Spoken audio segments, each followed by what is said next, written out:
ele não vai conseguir é escapar da justiça americana.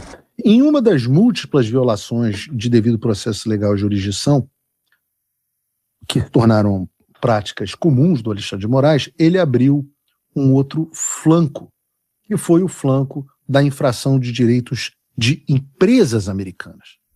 E ele fez isso dando ordens ilegais, por exemplo, para a Rumble, que é uma plataforma de vídeos muito parecidas, é o maior concorrente no mundo do YouTube, e afetaram, essas ordens ilegais do Alexandre, afetaram até mesmo a empresa de mídia social do presidente Trump, que é a Truth Social, ou Trump Media, porque ela roda os seus vídeos justamente nos servidores da Rumble. O Alexandre deu ordem contra pessoas nos Estados Unidos que deveriam ser cumpridas por empresas americanas em território americanos que eram completamente ilegais debaixo da lei americana. Aliás, ilegais tanto debaixo da lei americana quanto debaixo da lei brasileira. Mas nesse caso, ao contrário do X, que quando recebeu essas ordens e as contestou, foi suspenso no Brasil e acabou arregando para o Alexandre por pressão dos investidores, o Rumble se manteve firme, comprou a briga e processou o Alexandre em uma corte federal no estado da Flórida. Se você não se lembra muito bem do caso, eu resumo rapidinho. O Alexandre ordenou que o Rumble cumprisse decisões do STF, indicando representante legal no Brasil e bloqueando ou removendo contas ligadas a pessoas como Alan dos Santos por conteúdos antidemocráticos. O Rumble corretamente entendeu que a ordem era uma tentativa de obrigar uma empresa americana a censurar um discurso político de um indivíduo que se encontra debaixo da proteção das leis e da Constituição dos Estados Unidos e, mesmo sob ameaça de bloqueio, multa e consequência, se negou a multa, até consequências contra seus executivos que foram acusados de crime, o Rumble se recusou a cumprir. Né? E uma vez que o Rumble não se submeteu à decisão ilegal, o Alexandre simplesmente determinou a suspensão deles no Brasil inteiro. Em razão disso, a Rumble e a Trump Media processaram o Alexandre de Moraes, afirmando que houve censura, violação de soberania americana e um conflito com a primeira emenda nos Estados Unidos, que protege, dentre outras coisas, a liberdade de expressão.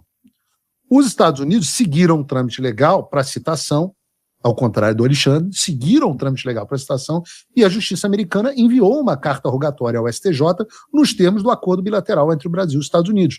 O juiz americano não é igual ao pseudo-juiz brasileiro. Mas os pseudo-juízes do STJ blindaram o Alexandre e negaram a carta rogatória, dizendo que a lei brasileira impedia a citação de ministro do STF para responder a processo na justiça americana. Depois disso, os advogados da Trump Media e do Rumble peticionaram no processo dizendo o seguinte: os autores passaram quase 6 meses tentando realizar a citação formal por meio da Convenção de Haia sobre citação e notificação de atos judiciais, e esses esforços foram frustrados não por qualquer falha de conformidade por parte dos autores, mas porque o processo de citação no Brasil tornou-se politizado e, na prática, indisponível. Em vez de executar a citação como um ato meramente administrativo, as autoridades brasileiras adicionaram camadas extras de revisão e solicitaram manifestações do Ministério Público, incluindo o sigilo dos próprios procedimentos de citação e recomendações sigilosas, defendendo que a citação fosse bloqueada em nome da soberania nacional.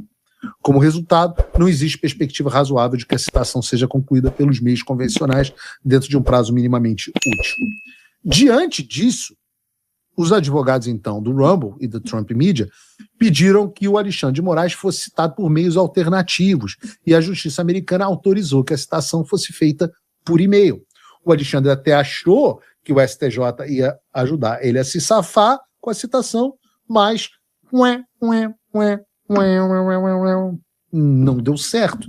E na segunda-feira, e a citação ocorreu, e nesta segunda-feira dessa semana, finalmente o prazo para que o Alexandre apresentasse uma resposta no processo se encerrou.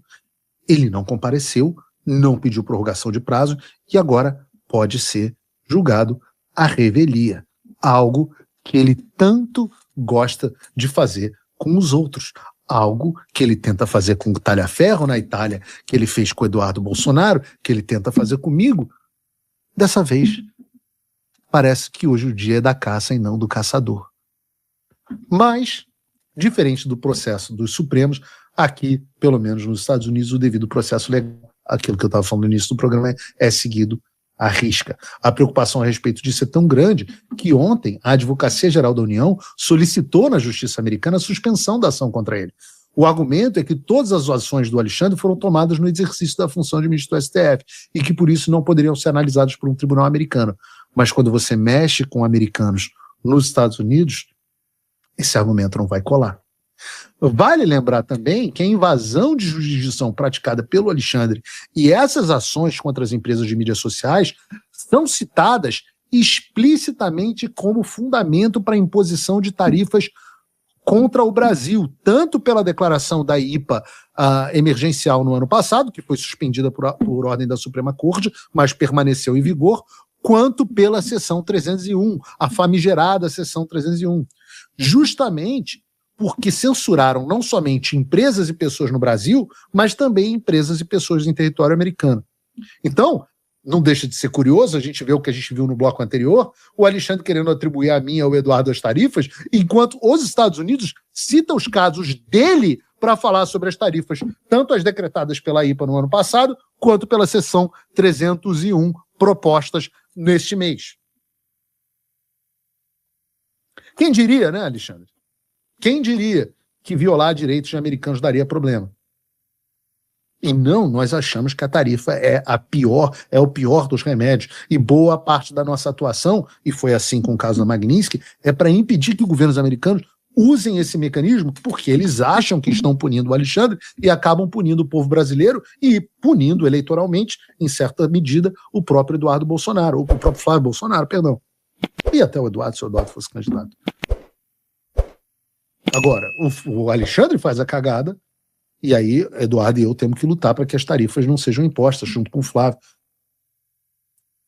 O resumo da ópera é o seguinte: o Alexandre pode fazer o que ele quiser, ele pode condenar o Eduardo, pode ficar tentando me citar por meio ilegal, pode me xinga muito no plenário do STF, pode fazer tudo isso.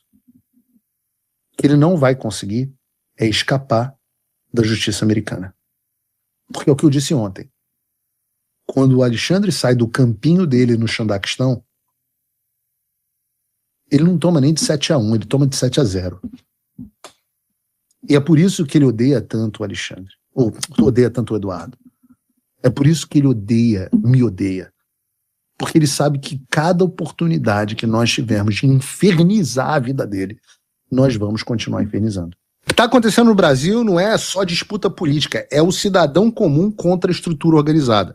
Durante anos, a grande mídia moldou a narrativa. Globo News, mesmo eixo. Hoje, você tem escolha. Jornalismo por assinatura significa que o público decide quem permanece no ar.